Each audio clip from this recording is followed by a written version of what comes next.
Ainda estamos em clima olímpico. 2024 foi o ano das Olimpíadas e das Paralimpíadas de Paris. E é claro que o Meia Hora não poderia ficar de fora dessa. Por isso que a gente trouxe neste bate-papo 2 esportistas de Ponta Grossa para falar um pouco sobre esporte de alto rendimento, sobre grandes competições como nas Olimpíadas, com muitas histórias e muita coisa enriquecedora sobre o esporte. Nesta edição dos Jogos Olímpicos de Paris 2024, o Brasil teve uma das suas maiores delegações, tanto nos Jogos Olímpicos quanto nas Paralimpíadas. E para falar um pouquinho dessa experiência de participar de um evento como esse, como as Olimpíadas e outras competições internacionais, nacionais, nós trouxemos 2 atletas aqui de Ponta Grossa, que são atletas de alto rendimento. Então hoje vamos conversar aqui no Meia Hora com a Vanessa Zavolski, que é uma atleta do atletismo, e o Carlos Garletti, que é um atleta do tiro esportivo. Olá, Carlos. Olá, Vanessa. Olá. Oi, pessoal. Então, queria começar com o Carlos. Primeiro, agradecer, Carlos, pela presença e dizer que é uma satisfação estar aqui conversando com você, você que representa tão bem o Brasil em tantas competições, né, no tiro esportivo. E, Carlos, como é que foi o teu primeiro contato ali com o tiro esportivo? Como é que você demonstrou interesse por esse esporte? Isso faz muito tempo, Júlio. Na verdade, assim, eu comecei com o tiro esportivo. Eu já sempre gostei de atirar eu sempre gostei muito de esportes, tá? Em 2002, 2003, eu tive uma vez um contato com uma competição que teve até inclusive em Ponta Grossa, e eu pude assistir. Eu falei, puxa, eu gosto disso daí, eu tenho condição de fazer isso. E eu tive a oportunidade, para uma próxima competição, de poder emprestar uma arma e começar a treinar. E nessa primeira competição que eu participei, eu fui muito bem, certo? E o pessoal, puxa, cara, você tem um pouco de jeito para isso. Comece a investir. E realmente, a partir dali, 2004, 2005, já comecei a ter resultados bem expressivos. Desde 2006 foi a primeira competição internacional. Daí, eu brinco assim, estourou a boca do balão, porque você começa a ter aquela experiência, e já nessas competições internacionais eu comecei a ter resultados muito marcantes. Você começa a ter um reconhecimento internacional, e a partir dali é só para cima. Bacana, Carlos. E quero falar também com a Vanessa, né, que está aqui no nosso programa. Vanessa, você também já participou de diversas competições representando o Brasil. Como é que é esse sentimento de representar o Brasil? Assim, como é que foi a tua primeira vez disputando ali no atletismo, representando o Brasil? Então, primeiramente, gostaria de agradecer pela oportunidade, assim como comentou o Carlos. Então, a minha primeira oportunidade, né, que eu tive participando de uma seleção brasileira foi, assim, surreal. Uma emoção muito grande, né? Porque a gente vestir a camiseta do Brasil é algo que pesa bastante, né? Então, no meu primeiro campeonato, né, de seleção brasileira, eu tinha apenas 15 anos. Então, eu não tinha nada, assim, antes de experiência, né? Então, mas foi algo muito bom. E, para minha surpresa né, que deu tudo certo, eu consegui vencer a minha primeira seleção brasileira. Então, foi o que marcou bastante, sim, a minha carreira. E como despertou interesse ali pelo atletismo, pelo salto com barreira? Então, na verdade, foi o 400 com barreiras que me encontrou, né? Não foi eu que escolhi. Foi, assim, uma questão de jeito, né? Eu fiz um teste na barreira, o professor achou que eu iria bem, né? E a partir de então, tô nessa prova, nunca mais abandonei. Vanessa, você começou aos 11 anos de idade, né? A treinar esse esporte. E num projeto da tua escola, né? A gente estava conversando antes que você falou sobre isso. Conta pra gente como que foi esse teu contato na escola. Foi um professor que realmente fez esse convite para você? Você se identificou na hora? Como que foi? Sim, na verdade esse professor ele já era um ex-atleta, né? Então ele já tinha essa noção do esporte. Então, assim, na questão dele levar o projeto para a escola, foi nesse sentido de querer incentivar a prática esportiva, né? Na época, todos nós tínhamos 11 anos, então ele fez uma seletiva, lá, uma disputa na aula de educação física. Alguns atletas se destacaram, os que se destacaram ele convidou para participar do GEM, né? Os Jogos Estudantis daqui de Ponta Grossa. E a partir daí eu continuei treinando, competindo e nunca mais parei. Os Jogos Olímpicos aconteceram agora em Paris, Jogos Olímpicos, Jogos Paralímpicos. E a seleção brasileira tem sempre uma expectativa grande no atletismo, né? A gente teve grandes medalhistas do passado, nós tivemos em Sydney, por exemplo, revezamento, que conseguiu medalha de prata, foi realmente uma grande apresentação. E como que você vê esses últimos anos do atletismo brasileiro com possibilidade de muitas medalhas, não só em Olimpíadas, como em Mundiais também? Então, é sempre uma expectativa que os atletas cheguem lá e façam o melhor resultado, né? Ganhem várias medalhas. Mas lá é apenas a ponta do iceberg, né? O atleta chega lá e ganha uma medalha. Mas tudo que vem antes do que o atleta sofreu no treinamento, né? Das lesões que ele teve, superação. Então, são 4 anos no mínimo de preparação, né? Para uma Olimpíada, né? Então, independente do resultado que o atleta tenha na Olimpíada, ele já é um vencedor de tudo, de toda a trajetória que ele vem trazendo, né? Na carreira dele. Vitor, aproveitando esse gancho da tua pergunta para a Vanessa, queria perguntar para o Carlos, como é essa preparação para um atleta de alto rendimento que vai competir não só em competições nacionais, internacionais, mas numa Olimpíada? Como é que é essa preparação para um evento como esse? Legal. Isso daí, nós trabalhamos por ciclos. A Vanessa vai saber muito bem disso aí. Então, nós chamamos de ciclos olímpicos. E para você estar pronto para você participar de um evento desse, você não está lidando apenas com meses antes, você está lidando com de 4 a 8 anos antes. Você vai ter que estar se preparando para você chegar lá e poder ter um desempenho no mínimo aceitável, né? Porque a gente fala que se você não for lá para fazer o teu melhor, você não tem nem o direito de. E é realmente um trabalho muito grande. O que a Vanessa falou é uma verdade incrível. Você só está vendo a pontinha do iceberg, mas você não tem ideia de quantas horas você passou numa pista de atletismo, você não sabe quantas horas eu passei no stand de tiro, quantos milhões de tiros, porque eu não estou falando nem mais de 1000 tiros, quantos milhões de tiros você deu, disparou e tudo assim. São processos para você polir aquela pedra bruta para tentar chegar naquela joia mais perfeita e exatamente naquela época. Você não pode fazer um trabalho específico antes, não adianta nada você fazer um trabalho específico depois, você tem que estar, e isso todo mundo está fazendo, tentando fazer com que você tenha o melhor resultado exatamente naquele período das Olimpíadas. Acaba sendo uma coisa muito, muito específica. O pessoal fala assim, puxa vida, Carlos, você vai lá, ou até pela própria Vanessa, fala, puxa, você vai lá e fez tudo sozinho. Não, a gente sabe que quantas pessoas nós dependemos para poder chegar e ter um resultado desse. Então é todo um trabalho em conjunto. Por isso que muitas vezes a pessoa chega, ganha medalha e começa a agradecer toda aquela montoeira de pessoas que fazem parte de uma equipe que às vezes é um atleta apenas, mas ele tem um monte de pessoas atrás para poder dar um suporte para eles. Então, é um trabalho muito longo, esse ciclo que a gente começa a trabalhar em pelo menos 4 anos, é um ciclo muito longo, muito, muito dolorido, muito trabalhoso. Vanessa, agora do teu lado, do atletismo, a gente conversava antes também e você dizia que todos os dias são dias de treino, né? Como é que essa tua preparação para grandes eventos ou para um evento mesmo municipal que seja, eu acredito que a preparação, a rotina de treinos, a dedicação, ela acaba sendo a mesma, né? Mas traz um pouco pra gente, o pessoal tem muita curiosidade de saber como que é a vida de um atleta em provas de 400 metros com barreira, que são provas rápidas, né? Que tem então uma desenvoltura física muito grande. Sim, no meu caso, já fazem mais de 20 anos que eu sou atleta, né? Então, eu já tenho o meu automático que eu tenho que treinar todo dia. Então, é bem regrado. Acorda cedo, vai treinar, volta, descansa. À tarde tem novamente um outro treino, né? Então, é tudo muito regrado. Treinamento, alimentação, descanso. Se abdicar de muitas coisas, né? Porque atletas, assim, os que buscam resultado e que precisam de resultado, eles vão se abdicar de muitas coisas. Às vezes, viagem com a família, um passeio no final de semana. Então, assim, o atleta também tem que ter um psicológico muito bom para poder suportar, porque ele tá buscando algo maior, né? Então, é uma rotina louca, assim, se for pensar. Para continuar falando de Paralimpíadas, eu queria saber as histórias, como são as histórias nos jogos, porque foram em continentes diferentes. Você esteve em casa, no Rio 2016, esteve na Ásia, na China e também na Europa, em Londres, né?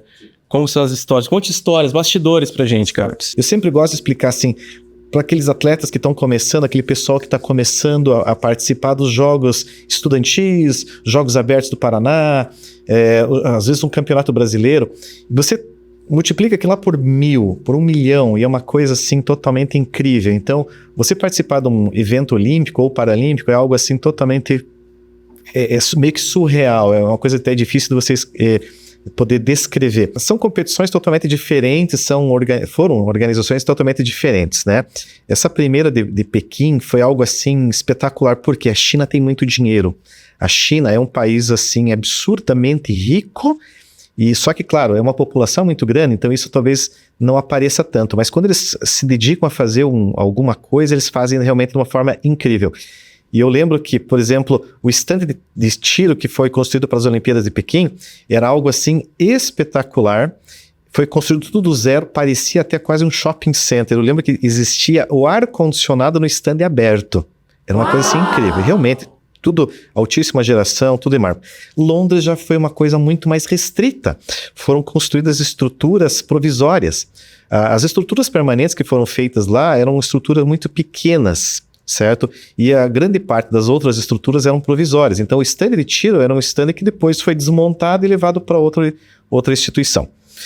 E no Rio, conhecemos, né, a história do Brasil, mas ainda assim foi fabuloso. Agora, no Rio teve uma coisa especial que é aquela história de ser na tua casa. O Rio, a gente fala muito que foi uma Olimpíada muito pessoal. Por quê? Porque não existia uma coisa que você fosse fazer que não tivesse uma pessoa que não necessariamente era um voluntário oficial ali, que tentava te ajudar. Era algo assim extremamente pessoal. O brasileiro é um povo muito quente e isso ficou muito marcante lá. Então as Paralimpíadas do Rio foram assim algo espetacularmente incrível. Foi realmente assim uma coisa, claro, para nós muito pessoal, porque você estava na tua casa, mas realmente foi algo assim muito, muito, muito legal.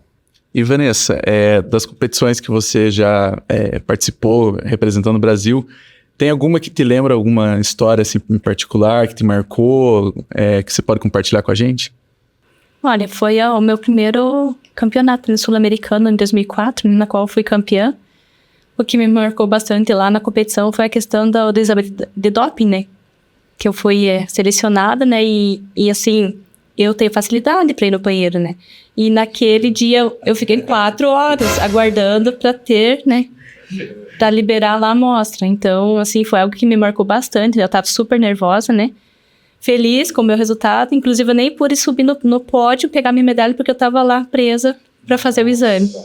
Então, foi algo, assim, que me marcou bastante, né? A atleta Simone Biles, na última Olimpíada, né, em Tóquio, trouxe essa questão do psicológico, né? Que é uma questão que era pouco debatida, né? Entre os atletas e entre a mídia sobre esportes de alto rendimento. E ela trouxe esse debate, né, com a postura dela. E eu queria saber um pouco desse lado, assim, como fica o psicológico do atleta que está ali trabalhando arduamente ali para competições de alto nível. Então, a parte psicológica é muito importante também, né? Não só o físico.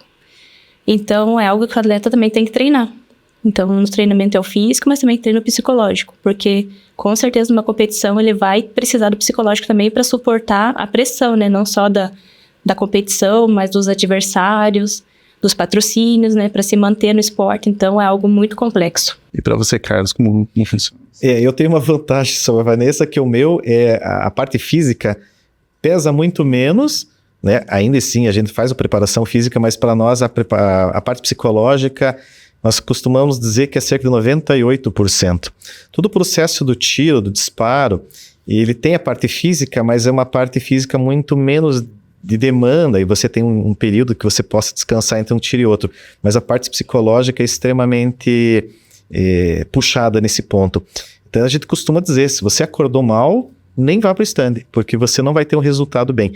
E toda essa parte desse treinamento psicológico você tem que fazer, igual a Vanessa falou, você tem que já levar isso de casa, já tem que levar mais ou menos pronto, e cada um tem as suas manias. Vocês vão perceber, em alguns esportes, as pessoas têm a sua forma de poder lidar com a pressão, e nós estamos lidando com pressões muito fortes, porque existe toda aquela questão de resultados, questão de patrocínio, questão de verba que foi gasta por isso, e quando você está fazendo isso, você tem que colocar tudo isso de lado e trabalhar apenas naquela parte do procedimento do disparo. Então, realmente, a minha parte é muito mais a parte psicológica do que a parte física. Carlos, aproveitando que você falou do psicológico, 3 Paralimpíadas, né? 2008 em Pequim, 2012 em Londres, 2016 no Rio de Janeiro. Num evento tão grande, psicológico pesa ainda mais. Como é que é quando você chega para disputar ali com pessoas de variados países, outras culturas, há uma pressão maior bem na hora que você vai competir. Como é que funciona isso? Tem. É totalmente diferente você ir para um campeonato mundial. Campeonato mundial, vamos dizer assim, todo mundo é amigo, todo mundo é... A Vanessa vai poder dizer bastante, porque você acaba conhecendo todo mundo contra quem você está participando. Quando você chega numa Paralimpíada é totalmente diferente. Exatamente por ser aquela ponta do iceberg, aquele grau de rivalidade, ele deixa de ter aquela questão de amizade e se torna apenas uma rivalidade, certo? Enquanto você, nas outras competições, você pode brincar, você senta para comer junto, você vai tomar um vinho depois, nas Paralimpíadas já não existe mais isso daí. Então, o grau de pressão psicológica é muito grande. E existem, inclusive, equipes que fazem pressão psicológica contra outros atletas. Sabe, eles têm a forma de jogar aquilo, porque é uma forma de você desestabilizar. Eu lembro até, foi a minha Paralimpíada de Londres, um dos árbitros, que era amigo nosso, chegou e falou, olha, não usa esse equipamento, porque esse equipamento, as outras equipes, e era o equipamento permitido, certo? Eles vão tentar fazer um protesto contra você, não para te desclassificar, para te desestabilizar psicologicamente.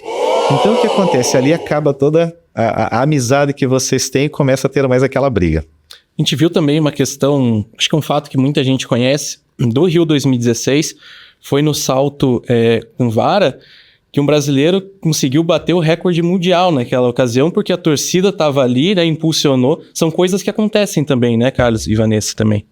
Perfeito. Quando você tem, claro, em alguns esportes que você possa ter esse tipo de apoio. No tiro já se torna uma coisa um pouco mais complicada. Por quê? Porque eles exigem um certo grau de silêncio. Você pode, o público pode se manifestar até um certo ponto, certo? Mas já é uma coisa um pouco mais restrita. Agora, em esportes, por exemplo, atletismo, aquela loucura, e realmente, a Vanessa já entrou também naquele estádio lotado, e realmente é uma coisa assim que a tua adrenalina vai lá em cima. E se você não souber dosar isso durante uma competição de tiro, acabou a tua prova, certo? Enquanto uma competição de atletismo, aquilo ali vai te impulsionar cada vez mais. É isso mesmo, Vanessa. Como é que é lidar com a questão do público no estádio lotado? Tenho certeza que você já foi em estádios que 30, 40, 50 mil pessoas ali, né? Já, inclusive é bem complicada essa parte, porque, como o Carlos comentou, a parte psicológica é muito importante, né? E o atletismo, como tem a parte da torcida, o atleta tem que estar bem psicologicamente, porque se ele tá perdendo, ele tem que reagir, se ele tá ganhando, ele tem que se manter. Então é algo bem complexo, que o atleta tem que se manter firme para alcançar o resultado. Mas a questão da torcida influencia bastante. Aliás, uma curiosidade, a Vanessa faz seus treinamentos na UEPG, na pista de atletismo aqui. Ela acaba tendo a rotina dela, né, Vanessa? Começa aqui nos seus treinamentos, e tem a parte física também, da musculação. E onde você treina aqui em Ponta Grossa, Carlos? Imaginei que vocês fossem perguntar isso aqui.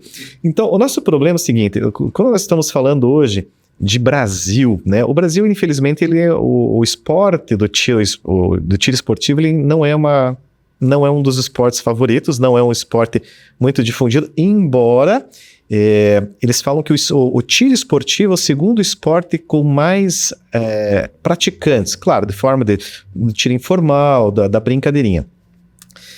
Eu tive que construir um stand para mim, né? Então, assim, no Paraná hoje nós temos stand homologado para tiro olímpico apenas um em condições boas, que é em Curitiba. Então, o que aconteceu? Eu acabei fazendo um stand para mim em Ponta Grossa, onde eu comprei o equipamento, investi um bom tempo e dinheiro nisso, e eu tenho uma estrutura onde eu possa fazer esses meus treinamentos. Como é que foi, Carlos, a preparação para esse último ciclo? Você participou de 3 Olimpíadas, com certeza queria ter estado em Paris. Como é que foi essa tua preparação? Infelizmente esse ciclo ele se tornou uma coisa um pouco mais complicada. Quando você não está bem, você sabe que você não vai ter um resultado tão bom. E os meus últimos 4 anos têm sido bem complicados profissionalmente, né? Eu tive uma sobrecarga de coisas que eu tive que optar. Ou a parte profissional e família, ou a parte do tiro. Infelizmente, eu tive que deixar um pouquinho mais de lado isso daí. Então, eu já imaginava que esse ciclo não fosse ter um resultado tão expressivo. Claro, tentei, fui para várias competições fora, fui para alguns campeonatos mundiais, fui para o Pan-Americano, consegui até uma medalha no Pan-Americano, só que você chega e fala, puxa, às vezes não é o suficiente. E nós temos que pensar também, quando você está lidando com altíssimo rendimento, o bom ou muito bom não é o suficiente. Você tem que estar numa forma excelente, você tem que estar numa preparação excepcional. E eu falei, olha, eu resolvi abrir mão, até porque não ia ter um resultado que eu me sentisse satisfeito, porque você ir participar é gostoso, é legal, mas às vezes fala, puxa, não é o suficiente. Então, infelizmente, não deu. Tentei, nossa, eu participei, suei bastante, treinei bastante, mas chega uma hora que você fala, puxa, eu vou tentar agora melhorar pro próximo. E Vanessa, e a tua preparação nesses últimos 4 anos, como que foi? Então, também, como o Carlos falou, é uma preparação bem diferenciada, né, que a gente tem que fazer para uma questão assim, de índice olímpico. Mas para mim também não deu, fiquei um pouco longe, né, do índice, cerca de 4 segundos, né, parece pouco, né, falando assim, mas na questão da corrida é bastante coisa. Mas o treinamento a gente tenta manter em alto nível, né, apenas também não cheguei no ápice para alcançar a vaga olímpica. Mas você já tinha dito pra gente que participou 6 vezes da seleção brasileira adulta, é isso? Entre adulto e juvenil? É isso. Adulto, juvenil e menores. E várias vezes esteve disputando o principal torneio, né, o principal campeonato de atletismo brasileiro, né, que é a principal competição da tua modalidade. Sim, é o Troféu Brasil de Atletismo, né, que é a principal competição nacional que a gente tem todo ano. Né, e de todas as edições que teve, eu participei de 19. Né, então, todo ano eu tô lá, lutando, né. Então, é uma trajetória muito longa, né, para um atleta se manter no alto nível, né, como é uma competição nacional, então a gente tem que estar correndo atrás dos resultados. Eu quero saber de você, Carlos. A gente tá falando de tiro, tem que ter uma precisão ali milimétrica. Tem algum cuidado na parte visual do olho?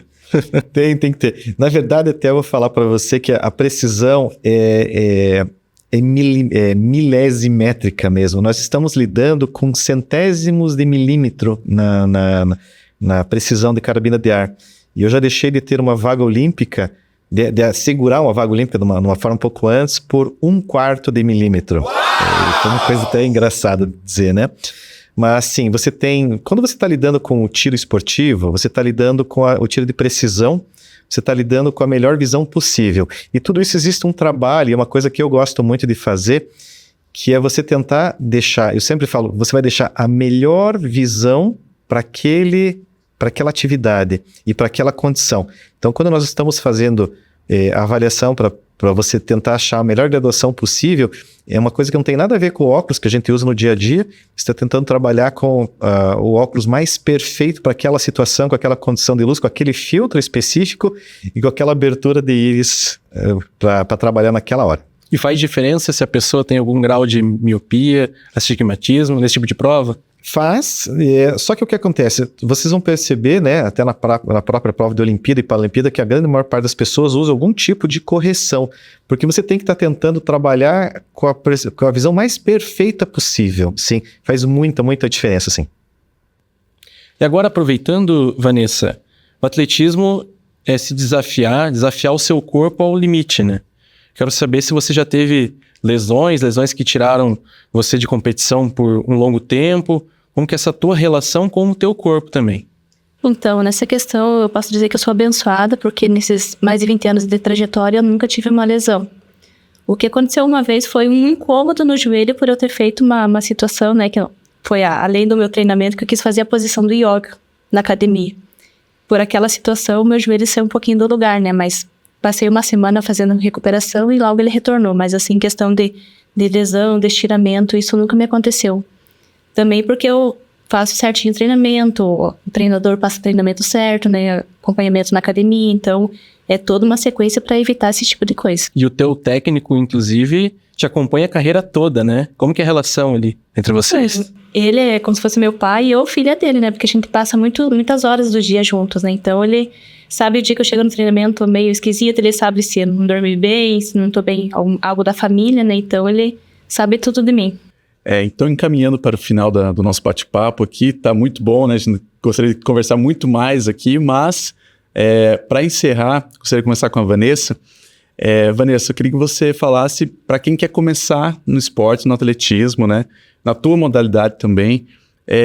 Quais são os primeiros passos, né? O que essa criança, esse adolescente que está interessado, o que ele precisa fazer para começar a praticar o teu esporte? Sim, primeiramente a motivação, né, para praticar o esporte.